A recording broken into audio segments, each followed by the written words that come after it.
ये सोच रहा था, अब किसान तो हम भी थे मगर हम तो अब रिटायर हो गए और अब तो हम सुन ही सकते हैं, कर तो सकते नहीं, काम तो नहीं कर सकते। और यहाँ पे हमारी चेयरमैन साहिबा पूरा बैठी हैं, हर काम में हर क्षेत्र में आगे रहती है। पूर्व प्रधान भी हमारी बेटियाँ यहाँ पे हैं और कुछ मेंबर, कुछ महिला मंडल की प्रधान, आप लोग इसमें शामिल हुए। मुझे बड़ी खुशी हुई कि आपके अंदर ये जागृति है कुछ सीखने की, जो समय के साथ हमें सीखना चाहिए, जो समय हमें बताए उस दृष्टि में उस से हमें आगे बढ़ना चाहिए।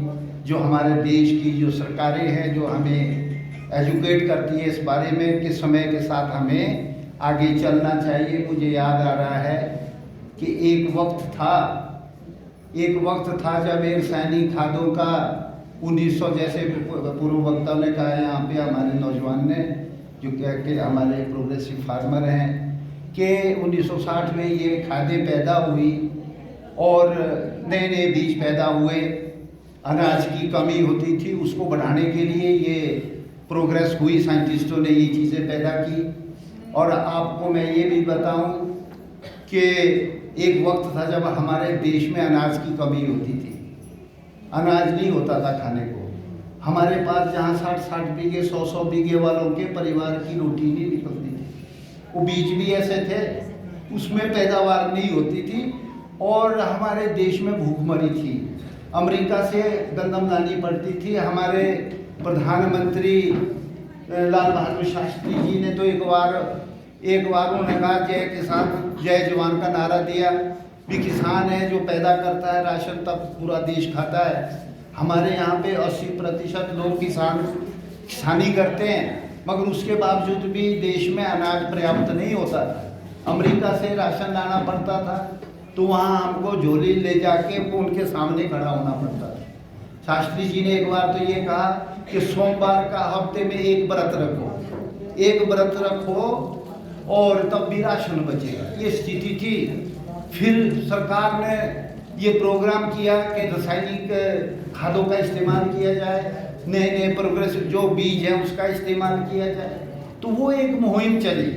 हम 1970 के करीब में स्कूल से निकले, जब हम युवा थे, मैं भी जैसे यहाँ पे कहा गया विनोद जी भी, और ये प्रोग्रेसिव फार्मर, तो मैं भी एक वक्त में प्रोग्रेसिव फार्मर रहा हूँ और मेरा रिकॉर्ड है ब्लॉक के अंदर आज भी। और मैंने सरकारी कार्यक्रम में सरकार के खर्चे में पूरे नॉर्थ इंडिया में मतलब जो है वो बड़ी बड़ी फार्मों में जाके प्रशिक्षण प्राप्त किया, क्योंकि उस वक्त इस बात का प्रशिक्षण दिया जाता था कि रासायनिक खाद डाल करके नए बीज उगा करके पैदावार बढ़ाई जाए। बड़े बड़े डेमोन्स्ट्रेशन लगाए जाते थे और किसानों को उसमें इनाम दी जाती थी। तो मैं भी लगाता। हमने सर्विस की तरफ को ध्यान नहीं दिया क्योंकि हम भी कृषक के परिवार में पैदा हुए। हमारे मन में एक ही ख्याल था कि हम जिम्मेदारी करेंगे, बागवानी करेंगे, हमें नौकरी की करने की आवश्यकता नहीं है। तो हमने नौकरी की तरफ को, हालांकि 1 साल में मैंने स्कूल में शिक्षक टीचर भी रहा, उसके बाद मैंने वहाँ उसको छोड़ करके, क्योंकि हमारा क्षेत्र बागवानी में बहुत जो है उस वक्त चल रहा था, तो हम भी उसमें शामिल हो गए। तो खेतीबाड़ी की अब यहाँ पे, और मैंने 5 बीघे में जो पैदावार पैदा की उसमें इनाम हासिल किए। तो ब्लॉक के अंदर मेरा पहला स्थान था। और जब चार आदमी को सरकारी खर्चे पे बाहर भेजा गया तो उसमें मैं भी था। तो हम भी जिम्मेदार हैं। तब मुझे याद आया कि हम भी प्रोग्रेसिव फार्मर थे अपने वक्त में, और आज देखो कैसा वक्त आ गया कि अब रासायनिक खाद का जो नतीजा है वो गलत निकल रहा है, हमारी सेहत पर उसका गलत प्रभाव पड़ रहा है। अब हमें प्राकृतिक खेती करनी पड़ रही है। अब समय की पुकार है ना। तो जैसे विनोद जी ने कहा कि प्राकृतिक खेती क्या है, वही जो पुराने वक्त में करते थे। तो आप बेटियां अभी तो 50 साल से जो छोटी उम्र की, आपको तो नहीं पता, मगर हमने तो ये सारी चीज़ें खुद की है।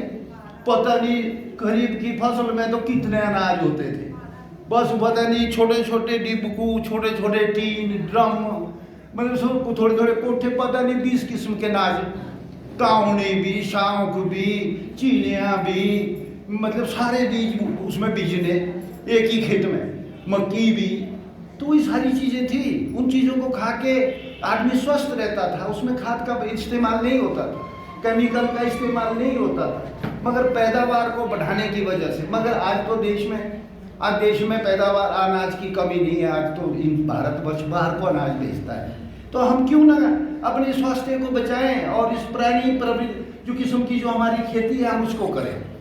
उसमें हमारे को फ़ायदा ही फ़ायदा है। बहुत अच्छा हमारे को जानकारी दी। आप बेटियां पढ़ी लिखी है, ये बात बिल्कुल सही है कि अब हमको इस चीज़ से दूर रहना पड़ेगा। अब हमको, अब जैसे कहा कि हमको इसमें डबल फायदा है। पशुपालन के बगैर जिम्मेदारी नहीं होती। ये जो हम पशुओं को बाजार में भेज रहे हैं, बाहर भेज रहे हैं, ये कितनी बुरी बात है। एक धार्मिक ख्याल से भी ये गलत बात है कि गाय दूध से गई उसको छोड़ा। तो अब ये चीज़ हमको बंद करनी पड़ेगी, उसमें मेहनत करनी पड़ेगी। एक चीज़ मैं आपको और बताऊं कि आज राशन के ऊपर हम निर्भर नहीं है कि राशन से हम अपना कपड़ा, चिथड़ा, दवाई, पढ़ाई सब कुछ करें। आज हमारे पास अनेकों साधन है आय के। कम से कम हम इतना अनाज पैदा करें अपने पेट तक, अपने खर्चे। एक किचन गार्डन जो हमारा छोटा सा किचन का वो है जिसमें हम सब्जी उगाए हैं, तो कृपया खुद उगाएं। बाहर की सब्जी हम अगर नहीं खाएंगे तो अच्छा है। अगर हम बेच नहीं सकते, कम से कम अपने लिए इस बीमारी से तो बचें। इतना कर तो कमाओ। सब ने काम छोड़ दिया, राशन की दुकानों में लाइनें लगी हुई। हमारे किसानों की बेटियां ऐसी उम्मीद हो गई कि चलो जी कसो बच्चे पढ़ाने के लिए, और मतलब घर से भागना। अरे घर में स्कूल की अच्छी व्यवस्था अब सरकार करने वाली है। आप ही हैं जो बच्चों को घर में पढ़ाती है महिलाएं, पुरुषों को तो टाइम ही नहीं है। अब सारा काम तो आप कर रहे हैं। अब यहाँ भी हम देख रहे हैं कि पुरुष जिम्मेदार नहीं है, किसान नहीं है, मगर वो नहीं आएंगे, उनको टाइम ही नहीं है, उनको शौक नहीं है। महिलाओं में शौक है, आज हर जगह पे आप आगे। अभी हम कॉलेज के फंक्शन में इनके साथ गए थे, मिश्रा जी के साथ, तो मैंने जब देखा जो 500 इनामात लिए उसमें 450 से ऊपर तो बेटियां ही थी। तो बच्चे तो गायब ही हो गए। बहुत चिंता का सवाल है ये। जितने 40 लड़कियों के बाद आता था एक लड़का, पढ़ने में आगे, हर चीज में आगे, बड़ी खुशी की बात है। ये प्रोग्रेस हुई है, ये तो होनी चाहिए। मगर ये बच्चे, हमें इनके ऊपर भी ध्यान देना पड़ेगा। ये भी आप नहीं देना है कि बच्चे क्यों हमारे प्रोग्राम में शामिल क्यों नहीं होते, ये पुरुष उसमें शामिल क्यों नहीं हो रहे। क्या उनका काम सिर्फ शराब पीना या नशाखोरी करना यही रह गया? ये भी एक चिंता का विषय है। आज मैं तो बहुत परेशान हुआ जब मैंने वहाँ देखा। और बेटियाँ पढ़ने में आगे, हर काम में आगे, अच्छी बात है। ये सरकार ने भी हमको प्रोग्रेस करके दी है। एक वक्त था जब हम स्कूल में पढ़ते थे, 100 बच्चों में 6 लड़कियां 5 होती थी, ज़्यादा से ज़्यादा, क्योंकि स्कूल दूर थे। आज गांव-गांव में स्कूल है, कॉलेज है, ये सारी व्यवस्था करके सरकार ने हमारी दी है। तो हमें इसकी प्रोग्रेस नज़र आनी चाहिए। तो आज आपसे मेरा निवेदन है कि आज हम, जैसे पूर्व वक्ता ने कहा कि अब जरूरत पड़ गई, ये कोई नया काम नहीं है, वही पुरानी हमारी खेती है, हमने वो करनी है। खाद नहीं, गोबर का इस्तेमाल करना है, उससे हमारे को डबल फायदा होने वाला। क्योंकि पशु भी पालेंगे हम, गाय पालेंगे आप, और उससे आमदनी भी हो रही है। आज तो महिलाएं कमा रही है पैसा, वही तो कमा रही है हर जगह, मनरेगा में वही कमा रही। गाय का दूध वही बेच रही, पैसा उसी से तो आ रहा है, उसी तो चल रहा है हमारा खर्चा। और हमारी सरकार ने, हमारे मुख्यमंत्री ने अभी भी, इस बार भी जो प्रोग्राम में बताया था कि हम गाय के दूध के रेट बढ़ाएंगे। 20 रुपये दूध का किलो हमारे गांव से जाता था, 20 रुपये के करीब अभी 6 महीने पहले। आजकल वो 4 रुपये ले रहे, अब 6 रुपये और बढ़ा दिए। कितने मजे की बात है। आज कोई घर ऐसा नहीं है जिस घर से दूध नहीं देते। और सड़कें बना दी, वो भी तो किसी ने बनाई होगी, किस सरकार ने बनाई हो, भी आपने अध्ययन करना कि कौन सी सरकार है जो हमारे घर द्वार में ये सारी फैसिलिटी बना के दे रही है। ऐसा नहीं है कि आंख बंद करके हम चलें, किसी को पता नहीं कि कौन हमारा मित्र है, कौन हमारा दुश्मन है, कौन हमारे लिए सोच रख रहा है। हम 10 साल पहले मैं हर मंच से बोलता था कि हम यहाँ करसोग के अंदर चिली प्लांट लगाएंगे। यहाँ भी बोलना, आगे भी बोलना। फिर कई दोस्तों ने मुझे बोला नहीं कि चिलिंग प्लांट बोलता है, क्या चिलिंग प्लांट? बोला होता क्या जी है? मैंने कहा दूध का संयंत्र है ठंडा करने का, हमारे लोग दूध पैदा करेंगे फिर वो जाएगा आगे। अरे दूध तो चाय को नहीं मिलता गाँव में, भले ही बोलते कहाँ लगना हो दूध। आज देखा आपने, आज उसके परिणाम देखे। हमारी सरकार ने, कांग्रेस ने यहाँ पे खोला चिलिंग प्लांट, आज हर घर में इनकम आ रही, आज हमारे जीवन में खुशहाली आ रही। अभी महेशराज जी अभी 10 दिन पहले बोल रहे थे कि अब ये प्रोजेक्ट हमको बहुत बड़ा करना है प्लांट का, उसके लिए जगह देखने गए थे कहीं बंतल साइड। एक बहुत बड़ा, अभी इतना बड़ा है हमारा कारोबार, उससे आमदनी आएगी और हमारी सरकार उस दूध के रेट को बढ़ा रही।